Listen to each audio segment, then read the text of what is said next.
Now off the road. Thank you. My name is Lucy Martin, and I'm from One World Sustainable Investments. And Belinda Patrick, who's the head of One World, and she's really the climate finance expert, was supposed to be here with us today, but she had to be in Pretoria, so I'm filling her big shoes, or attempting to fill her big shoes. And One World's work with climate finance has really evolved and has, climate finance has grown much more heavily within our focus in just the past few years with our work on UNDP's Climate Finance Readiness Project, where we looked at 6 Eastern and Southern African countries and assessed their climate finance readiness according to a number of different indicators, how well they can plan for, access, deliver, and then monitor climate finance spending. And that work in itself has really influenced the way that we have approached other projects that we are working on, both concurrently and then since that project. Climate finance has become a part of the beginning planning stages of any project we do, regardless of whether it's a specific focus of the project. And that's the biggest takeaway, I think, that we've had from the UNDP work, is that you need to start thinking about creating sustainable financing long after the project is actually complete. And it's also really influenced Belinda's work with the African group of negotiators as an advisor. Climate finance is definitely one of her strongest areas of focus. But as Marianne said, climate finance was not explicitly addressed in the conference and the Addis outcomes. And so I really struggled with how to talk about what the outcomes meant for climate finance when it was clear to me that leading up into the climate change negotiations in December, delegates would be kind of holding their climate cards close to their chest and then would wait and kind of put them on the table. So I went up to Belinda and I said, well, I don't really think this means much. And she looked at me and she said, it means everything. And so I said, oops, I got that one wrong. She said, whatever is set by the development agenda then parlays through the system of linked processes. So the development agenda sets the tone for the climate finance negotiations that will happen. So while not explicitly a part of Addis, we see things that will have repercussions as the year continues. So I'm going to try and touch on some of those and focus and Marianne said that there were a number of shortfalls, and I think I'm going to try and focus on a couple of those. So the conference included a significant focus on climate change and the environment. It was very clear through the outcomes that this was going to be integrated throughout all the measures. And it sets the scene by acknowledging climate change as one of the shocks that undermine past success and future prospects for development. And this is clear. And the conference specifically endorsed the Lima call to climate action and climate resilient, and said that climate resilient development will need to be stepped up. And it recognizes the $100 billion per year by 2020 that is the climate finance goal. And a number of the 100 plus actions, specifically reference or are entirely focused on climate resilient investments. The 3 dimensions of the SDGs really come through very clearly here. Climate is all over this document, and not only is climate change and environment coming through in the document, but it's very clear that they are anticipating that climate finance will be seen as integral to the global climate change deal at the end of this year. And the 100 plus measures address all sources of financing, cover cooperation on issues that are very close to the climate change negotiations, technology, science, innovation, trade, especially helping developing countries strengthen their systems and institutions, which has been a theme in climate finance for some time now. And we've seen significant headway in developing countries increase capacity in their institutions and in their processes for monitoring, tracking climate finance. And some of the issues that have dominated, you'll see in the last point there, the 4 concepts that have dominated climate finance debates were addressed to varying degrees within the document, and that's adequacy, additionality, accessibility, and predictability. There was definitely a recognition in the need for $100 billion per annum to finance climate change action, which addresses the question of adequacy in a time-bound manner. Additionality is addressed somewhat in the outcomes, and that they reconfirmed that 0.7% ODA target does not explicitly include climate finance, but like Marianne said, this is very much unresolved. And the issues of accessibility were addressed. Climate finance mechanisms have been progressing in their design for direct access, or at least enhanced access, over the past decades, and the outcomes of Addis affirm this. They acknowledge the importance of continued support in capacity development to gain access, especially with the GCF coming up. But the one issue, and I've got predictability, bold, star, star, star, is that predictability was hardly addressed in the document, and it's arguably the most important issue to focus on, especially heading towards Paris at the end of this year. So I'm going to choose to focus on that for the rest of the presentation, because I think it's really important. The outcomes recognize the economic and social and environmental challenges are all linked. Section F is dedicated to this entirely. And that climate change is in itself a systemic and pervasive challenging, requiring programmatic and long-term investment. But where the document falls short is recognizing that systemic risks and challenges require steady and predictable long-term financing. And none of the measures deal specifically with the issue of predictability, although much of the focus has been on monitoring and tracking climate finance and expenditure in developing countries, and in getting those systems right as a means to ensuring predictability in the future. It doesn't explicitly talk about predictable finance flows. So, for example, there's been a focus on measuring, reporting, and verification, MRV. There's been a focus on climate public expenditure and institutional reviews. Both have to do with monitoring, verifying, and tracking climate change activities and ensuring transparency. And this year we've seen significant progress in countries like Kenya and Mozambique, who have been doing CPEIRs and have institutionalized those processes so that we can see that they will continue into the future.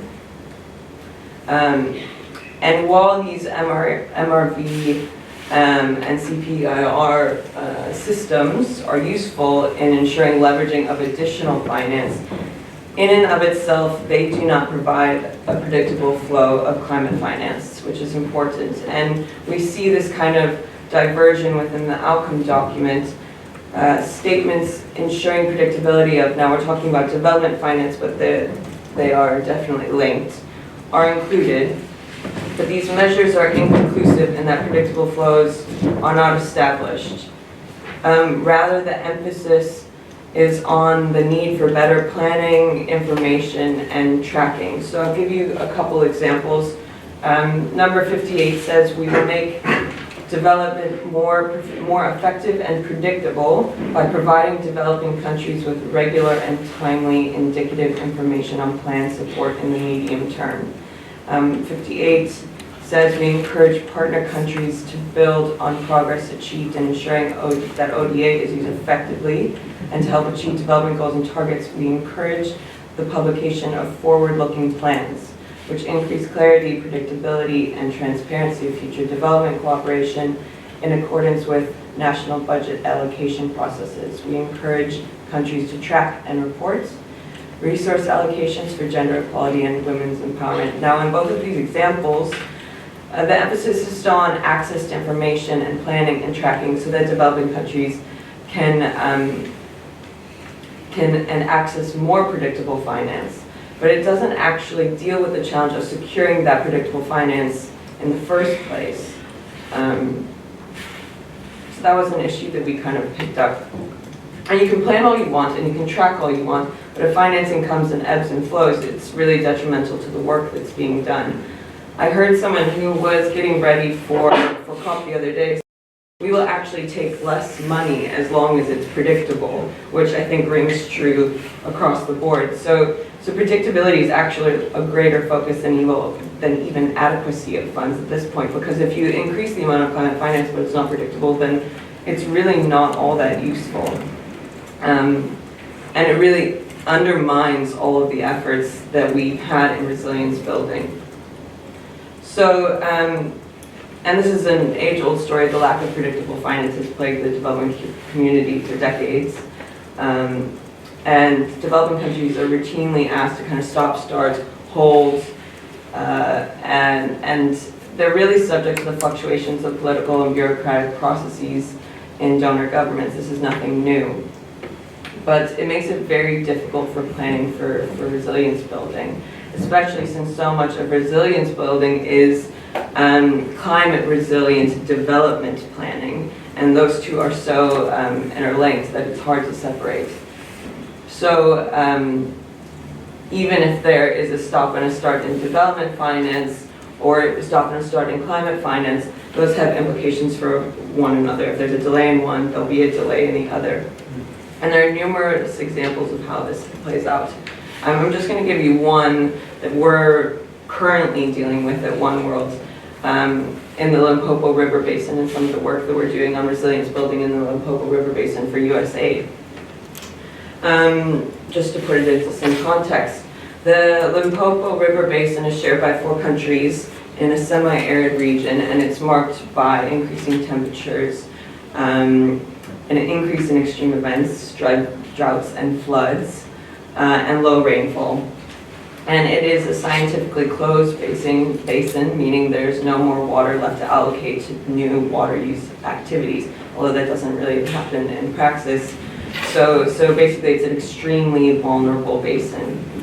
And it's a basin where you have a confluence of a number of different pressures: climate change, for one, increased economic development, meaning more allocation of water to agriculture, industrial uses, mining, and you also get increases in population, especially in urban areas, and that means greater consumer demand for water. So it's not a pretty picture.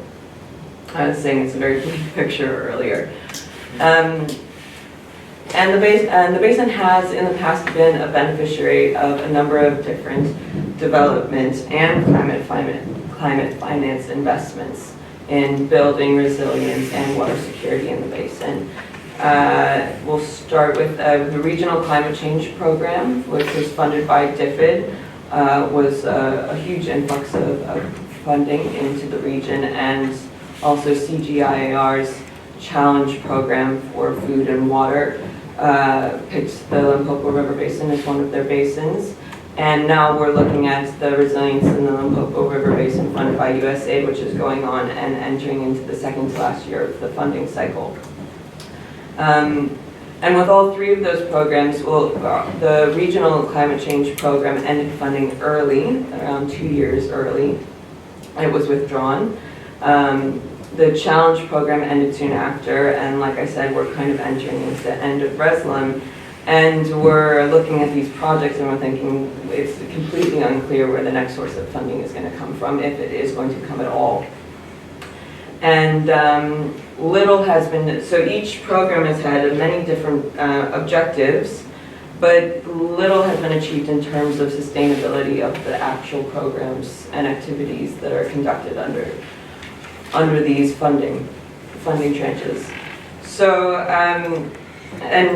moreover, each of the programs had a focus on institutional arrangements and capacitating institutional arrangements so that they could secure funding well after the program is finished. And that's usually been through a focus on capacitating LIMCOM, which is the River Basin organization for the Limpopo, but it's still in a very embryonic stage and has been for some time. So the outlook is not good in terms of getting transboundary mechanisms that can attract and deliver transboundary funds. So the outlook is not great, And despite substantial development and climate finance alongside national budgetary expenditure in the Limpopo River Basin specifically, it's still vulnerable. We still haven't reversed the scientific closure of the basin. And there's little in terms of future investment in the media pipeline, which is a very bleak picture. But oddly enough, we were talking about putting all these different donors and national governments on kind of a spectrum from unpredictable sources of finance to predictable sources of finance. And we found that one of the most predictable sources of finance was South Africa's extended public works program and through working for water. And that has actually had the longest kind of commitment to resilience building in the country. And it's unpredictable because it is, or it's vulnerable because it is attached to public budgets, and that's always vulnerable. But it is much more predictable than other sources because it is linked to the job creation objective, which is a mainstay. And that brings me to kind of my closing slide, which is what does this mean for the climate change negotiations and beyond, and what can we do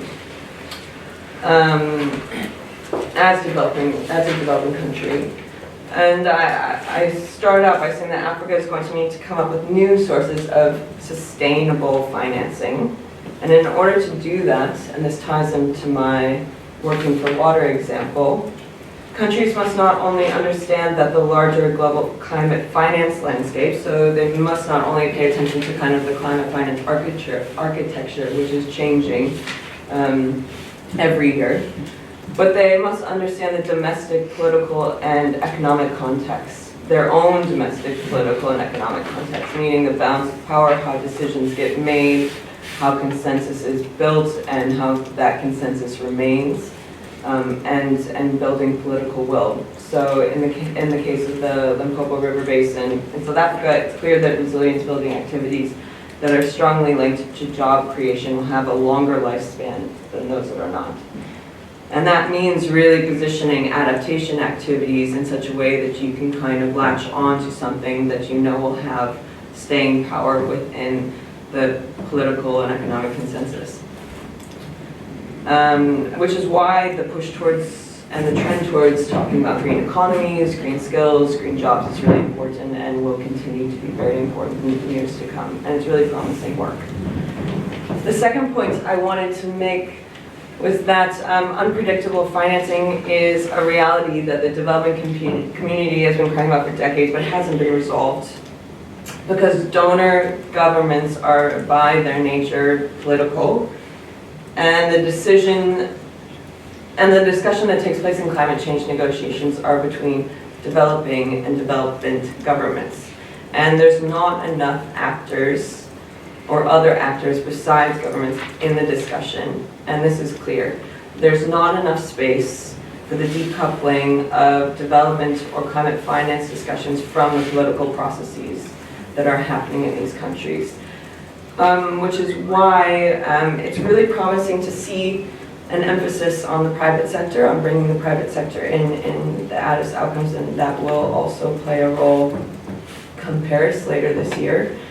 Because if we can find a way to incentivize the private sector properly, the financing, the technology, the skills they bring can be leveraged and can really, I mean, that's a double-edged sword because you're opening yourself up to the fluctuations of the market then, which we're saying are somewhat steadier than, I don't know, government funding, which is not true.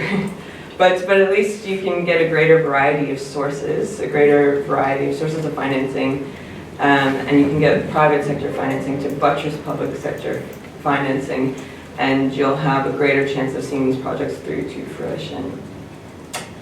But in the meantime, so I'm going to end on this last point because it has an emphasis on action, action on the ground. While these larger negotiations are playing out, African countries must continue to demonstrate their climate finance readiness and that they have the ability to allocate spend, access, deliver, track, monitor climate finance expenditure. Because going into the climate change negotiations, the AGN really has a dual mandate. They have to negotiate for African countries to better mobilize international climate finance resources, but they also must demonstrate that the member states can deliver climate finance in tangible and catalytic ways. So we can really start to focus on the second part of that mandate, heading into COP and the years beyond.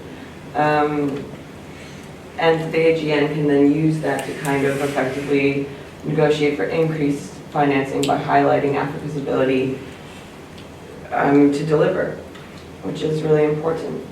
So it's a mutually reinforcing cycle, which I think I want to end on that on a happier note, I guess.